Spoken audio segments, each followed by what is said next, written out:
చెప్తున్నాడు.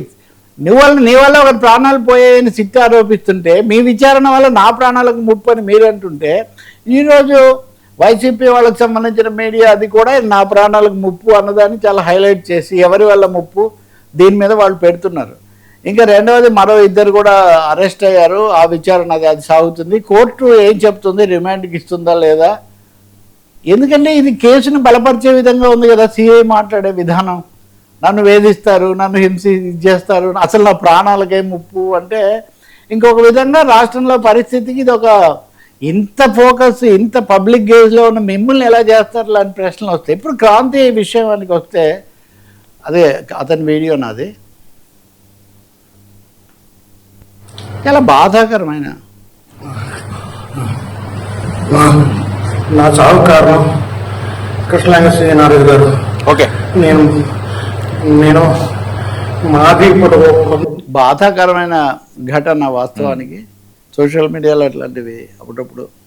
అతను సిఐ నన్ను వేధించాడు, 3 నెలల నుంచి నన్ను తిప్పుతూ ఉన్నాడు, దాంతో నేను ఈ వేధింపులు భరించలేక, ఆయనకు పిల్లలు కూడా ఉన్నారు. జగన్ ఈరోజు నిన్న మీడియాతో మాట్లాడారు, నిన్న కూడా పోలీస్ కేసులు అవన్నీ మాట్లాడారు. హైకోర్టు కూడా రావణ కష్టం చేస్తారని మొన్న హెచ్చరించింది. ఈ నేపథ్యంలో ఆయన ఈరోజు ఆ క్రాంతి వాళ్ళ ఇంటికి వెళ్ళారు, వాళ్ళందరినీ పరామర్శించారు. నేను ఒక మాట అన్నాడు జగన్, నేను వెళ్ళాను కాబట్టి ఇది ఇంతగా ఇదైంది, కానీ లేకపోతే అసలు 40 రోజుల నుంచి మీరు మాట్లాడలేరు కదా అని ఒక మాట. ఇప్పుడు క్రాంతి కేసు కూడా ఆ విధంగా బహుశా రీఓపెన్ చేయాల్సిన ఒక పరిస్థితి ప్రభుత్వానికి రావచ్చు. ఆయన అక్కడికి వెళ్ళి అతనంటే నేర నేపథ్యం ఉంది, సాయి కృష్ణకు అది ఇది అన్నారు, మరి క్రాంతి కుమార్కి ఏం లేదు కదా. 3 నెలల నుంచి అతన్ని రోజు స్టేషన్కు రమ్మని ఇవన్నీ పెట్టి ఎందుకు పిలిచారు మీరు?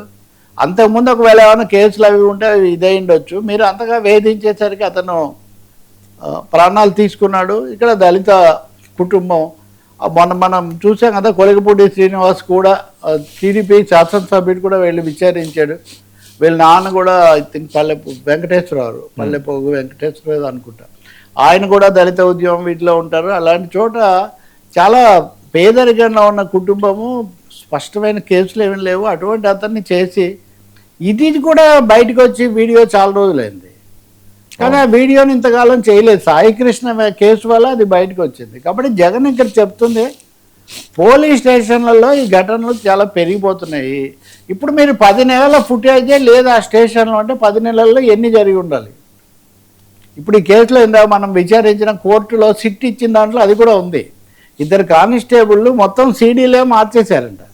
ఆ ఫుటేజీ ఉన్న సీడీలు మార్చి ఇప్పుడు మార్కాపురం నుంచి అతన్ని తెచ్చారనుకోండి, అది లేదు, ఆ తేదీ వీడియోలో అది లేదు. సో ఇట్లా రీప్లేస్మెంట్ కూడా చేశారు. కాబట్టి పోలీస్ స్టేషన్లలో ఇలాంటి దురాగతాలు ఇంకా ఎన్ని జరిగి ఉంటాయి, ఈ విషయాలన్నీ కూడా విచారణకు వస్తాయని చెప్పి మీరు ఎదురుదాడి చేస్తున్నారు, మా మీద ఆరోపణలు చేస్తున్నారు. కానీ దీనివల్ల ఒక అభద్రత అయితే ఏర్పడుతుంది. జనం పోలీస్ స్టేషన్లు అంటే కొంచెం భయపడే పరిస్థితి చాలా ఎక్కువగా వచ్చింది. మీరు ఎవరినో కాపాడడానికి ఇవన్నీ చేస్తున్నారు. ఆ పార్టీ చేసే ఆరోపణ ప్రకారం కమిషనరు, డీజీపీ, హోంమంత్రి ఇలా చేస్తూ పోతున్నారు మీరు. దీని మీద అయితే మేము గట్టిగా పోరాటం చేస్తాము, వీళ్ళకి అండగా మేము నిలబడతాము అని చెప్పి మళ్ళీ నేనేదో వచ్చానని రాజకీయం చేయడానికి కాదు, ఇట్లాంటివి ఆయన చెప్తున్నారు.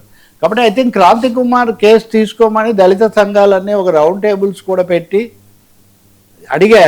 అందరూ వెళ్ళారు అక్కడికి, అన్ని ఒక పార్టీ అని కాదు, మామూలు మాజీ ఐఏఎస్లు ఇట్లాంటి వాళ్ళు కూడా వెళ్ళారు. ఒక కేసు వచ్చినప్పుడు ఇప్పుడు ఒకటేనండి, అంతకుముందు తీసుకోలేదు కాబట్టి ఇప్పుడు తీసుకోవడం లాంటి భేషజాలకు పట్టింపులకు వెళ్ళడం చాలా పొరపాటు. సమాజంలో ఒక్కోసారి ఒక అంశం ముందుకు వచ్చినప్పుడు దాని మీద స్పందించటము, చర్యలు తీసుకోవడం ప్రభుత్వం యొక్క బాధ్యత. ఉదాహరణకు చంద్రబాబు సాయి కృష్ణ తల్లిని పిలిచేసరికి చాలా సమయం గడిచింది కదా, ఆయన ఆలస్యంగా జోక్యం చేసుకున్నారు కదా. ఇప్పుడు క్రాంతి కేసు కానీ, ఆ గంగమ్మ కేసు కానీ, అంతకుముందు ఇంకో చోట ఒక 3-4 మరణాలు ఉన్నాయి. వీటి మీద ప్రభుత్వం ఒక సమగ్రమైనటువంటి విచారణ జరపటము, దోషుల మీద చర్య తీసుకోవటము, ఆ కుటుంబాలను ఆదుకోవటము. ఇక్కడ అతను చనిపోయాక పేద కుటుంబము, దళిత కుటుంబము, పిల్లలు వాళ్ళ ఇవన్నీ కూడా ఉన్నాయి. కాబట్టి మేము సహాయంగా ఉంటామని ఆయన చెప్తున్నారు. దానికి తోడు అసలు ప్రభుత్వమే మళ్ళీ అప్పుడు ఆ కేసులో చొరవ తీసుకుంటే చాలా మంచిది. రెండవదేమో స్పందన అనేది రాజకీయ కోణం నుంచి కాకుండా, లేకపోతే కులము పార్టీ కోణం నుంచి కాకుండా law, rule of jungle, rule of fear నడుస్తుంది ఏపీలో అనేది ఆయన ఆరోపణ. ఇప్పుడు వెంటనే సహజంగా మీ హయాంలో ఏమేం జరిగాయి ఇట్లాంటివన్నీ కూడా బయటకు వస్తాయి. అవన్నీ రాజకీయంగా చెప్పుకోండి, కానీ పాలనాపరంగా చర్యలు తీసుకోవాలి. క్రాంతి కేసు రివోపెన్ అవ్వడం ఇంకో కీలకమైనది. నిన్న ఈరోజు కూడా ఇది కూడా అమరావతి వ్యూహం ఒకటైతే మావిగా ఇక్కడ ఏంటి, దళితులకు మతం మారితే రిజర్వేషన్ ఇవ్వం అనేది ఇది చాలా పొరపాటు.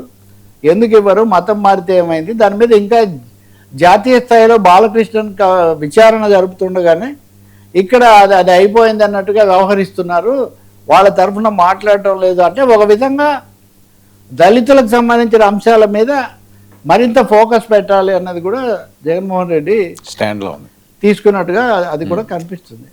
కొంతమంది దీన్ని ఓట్ బ్యాంక్ అనవచ్చు, ఇంకొంతమంది వ్యూహం అనవచ్చు, ఏదైనా కానీ ఒక సెక్షన్ మీద దృష్టి పెట్టడం. ఫైనల్గా పొలిటీషియన్ అనేసరికి ఓట్ బ్యాంకే కదా సార్, ఎవరేం చేసినా ఓట్ బ్యాంక్ అంటే ఇప్పుడు మేము అదే కదా, మేము చేస్తేనేమో బాధ్యత వాళ్ళు అని అంటుంటారు ఒకరినొకరు.